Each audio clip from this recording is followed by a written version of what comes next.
is it that Nigeria, a West African country in Africa known to be the giant of Africa with abundant resources, has tons of mega abandoned projects, both complete and incomplete, leading to the endangered lives of its citizens? My name is Masuchi Gloria Nwaukendi, and this is the NGN African Network.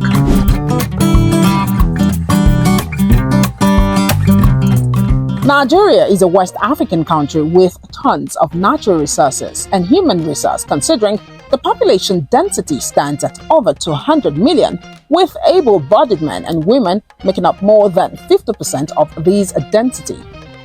While Nigeria is classified under the list of the world's developing countries, it further stands as one African country with great potential, considering its resources ranges from natural to human resource.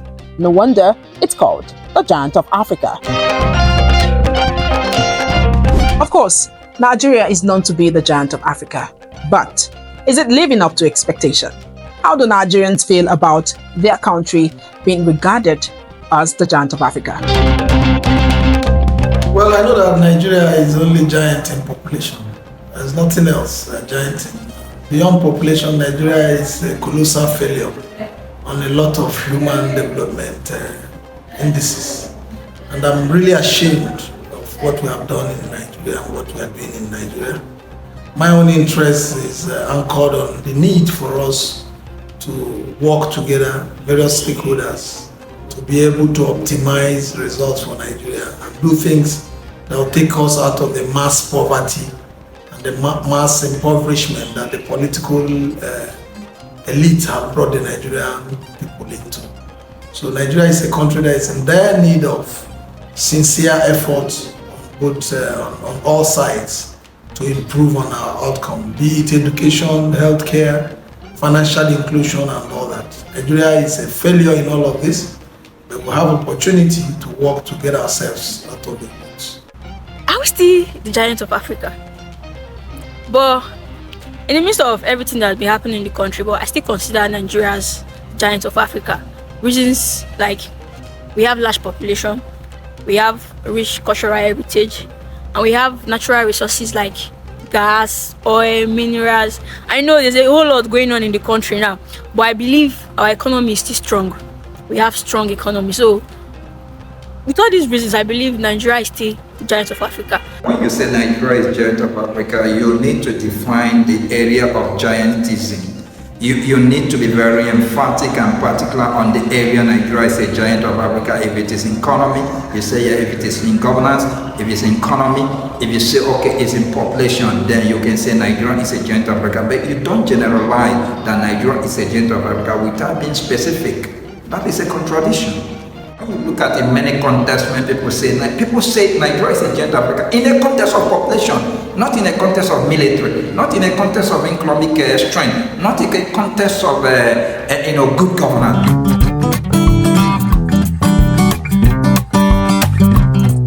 All right.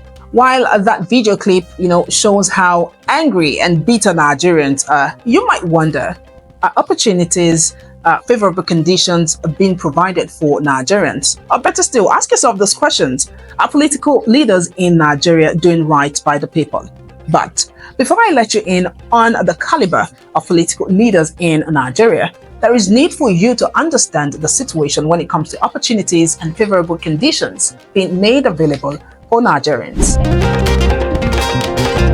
Just recently, lawmakers had set up a committee to investigate over 11,856 abandoned mega projects by the federal government across Nigeria. More reports further shows Nigeria has over 56,000 abandoned projects, with these projects having the absolute capability of providing decent job, means of income for most Nigerians, and further boost the Nigerian economy, which in turn should favor every Nigerian. How is it that these projects are standing as abandoned projects still, or even as complete but not functioning projects? So some of these mega projects are the Ajokuta steel plant. This project was and is still tagged as the bedrock of Nigeria's industrialization. With the capacity to employ over 500,000 Nigerians, it has never worked. The project, which was embarked on in 1979 under President Shehu Shagari, is said to have got over 49 billion naira, considering every government that comes into power tend to put money into the steel plant. However, taking a walk down memory lane, in 1994, the government in power had noted the plant had reached 98% complete stage. And year in, year out, Nigerians ask the big question: why is a company that is 98% complete already still failing to produce a sheet of steel after 44 to 45 years? The next mega project on the list is the Nigerian Airways. One thing is to finish a project. The other is for a project to be put into use for it to, fulfill its aim and objective. Now, the Nigerian Airways was founded in 1958. At the time, it was managed by different stakeholders before it was handed over to Nigeria for it to be fully managed by Nigeria in 1961. Now, before it ceased operation in year 2003, reports has it that the Nigerian Airways ceased operations all because of mismanagement, corruption, and overstaffing. The issues of mismanagement, overstaffing, and corruption is it truly a thing in the Nigerian system? Because taking it back to when the company, which was named the West African Airways Corporation Nigeria, was managed by a number of other foreign companies like the British Airways, KLM, and South African Airways before it became Nigerian Airways. The aforementioned issues were no issues at all. Imagine staff strength rose from 2,400 to 8,500, with the debt rate rising to 250 million US dollars in 1987 before its closure in 2003. Still in regards to finished mega projects with little or no impact, the federal government-owned refineries comes up. One would think, with Nigeria amongst the list of highest crude oil producing countries in Africa, life should be better for Nigerians. I mean, what are the odds? The Nigerian government owns 4 government-owned refineries. The old Port Harcourt refinery, which was built and commissioned in 1965 with a 60,000 barrel per day capacity. The Warri refinery, with a 125,000 barrel per day capacity, was built and commissioned in 1978. The Kaduna refinery, with a 110,000 barrel per day capacity, was built and commissioned in 1980. And the new Port Harcourt refinery, with a 150,000 barrel per day capacity, was built and commissioned in 1989, bringing the total capacity to 445,000 barrel per day capacity. While the recent administration has planned to renovate these refineries for them to fully serve their purpose of refining enough crude alongside other small refineries, including the biggest refinery in Africa, which is also situated in Nigeria, that is, the Dangote refinery, with a capacity of 650,000 barrel per day, so as to serve the Nigerian demand. One might wonder, why are these renovations happening now? Going down memory lane, past administrations have always spent gigantic sums, all in the name of renovation, because none of these government-owned refineries has met or even actualized its objectives. Just recently, it was discovered that from 2010 till date, over 11.35 trillion naira has been spent on renovation, but still nothing. Who should be held accountable? Will these issues ever be addressed?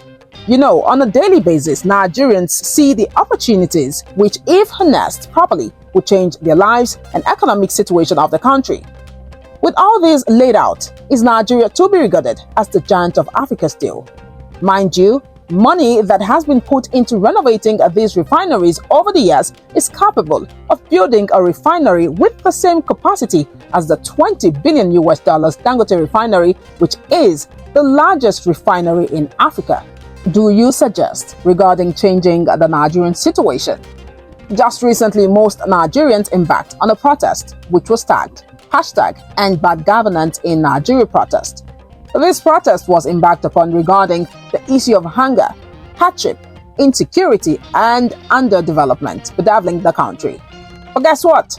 These issues still persist. Looking at how issues like this are handled by citizens in developed climes, would you say Nigerians are not ready for the change they seek? Or would you rather blame it on the ignorance of most Nigerians to not have fully understood the situation enough to know things have to change? On the other hand, When Nigerians blame the whole issue on elections getting hijacked and not having the ability to vote in the party and people they feel will bring the required change they seek to them and the country at large, what then should be the right measure, a step to take by the people? With all of these facts all laid out, how do you feel about Nigeria, the West African country, being tagged to be the giant of Africa? Now, what would you say to Nigerians who've been putting up with these many issues for the longest of time? Who are you to blame? And what would you say to Nigeria and Nigerians at this point in time? Now, don't you forget, these are only but a few out of the many tons of mega abandoned projects in Nigeria. This is where this edition comes to an end. This still remains the NGN African Network. Don't forget to like, share, and subscribe to this channel. My name remains Masichi Gloria Nwalkendi. From me to you, bye for now.